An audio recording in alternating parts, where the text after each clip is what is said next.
This question comes from N. Murdoch, who got to thinking about the story of the three wise men in the Nativity. According to the tale, they followed a star all the way to Bethlehem to find the baby Jesus. But what would actually happen if you decided to walk toward a known star in the night sky, at a fixed speed, following it faithfully? What kind of path would you trace across the surface of the earth? Let's take Sirius, the brightest star in the sky besides the sun. Suppose the wise men left Jerusalem on December 25th, 1st AD, and began walking straight toward Sirius, day and night, even when it had dipped below the horizon. If they kept that up, they'd trace a slow, elegant spiral across the Earth's surface. The size of the spiral depends on how far someone can walk in half a day.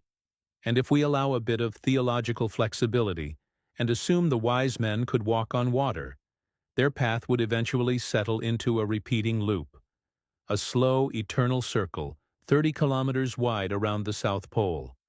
Not exactly Bethlehem, but let's be slightly more realistic. Suppose the wise men only walked toward Sirius when it was visible in the sky. After sunset, when the star had risen, and the sky was dark enough to see it. We'll still let them walk on water, because that makes the path a lot more interesting.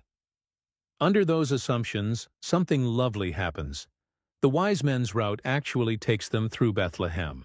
Whether they stop there is up to them, of course. If not, and they keep on walking night after night, eventually their path spirals down into Botswana, where they begin to loop endlessly.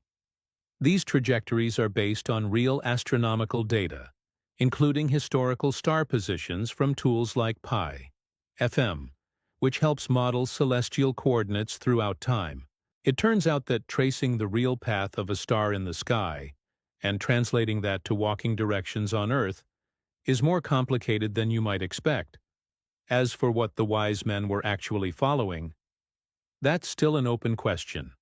There are very few strong astronomical candidates for the Star of Bethlehem. There's no record of a supernova around the right time in Chinese historical sources.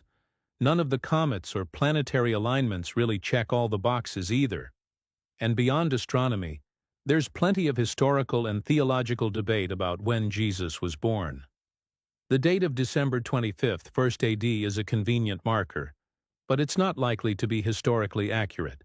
Different starting dates would change the paths a little, but not drastically.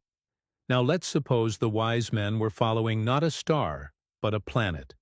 That gets more complicated. Planets don't stay fixed in the sky.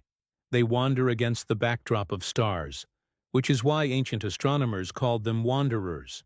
So following a planet would mean a constantly shifting direction, producing a far more tangled and erratic path on the Earth's surface.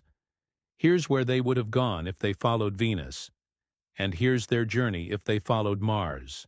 At one point, they appear to climb Mount Everest, perhaps assuming that if Jesus were descending from heaven, he might stop at the first solid surface he reached.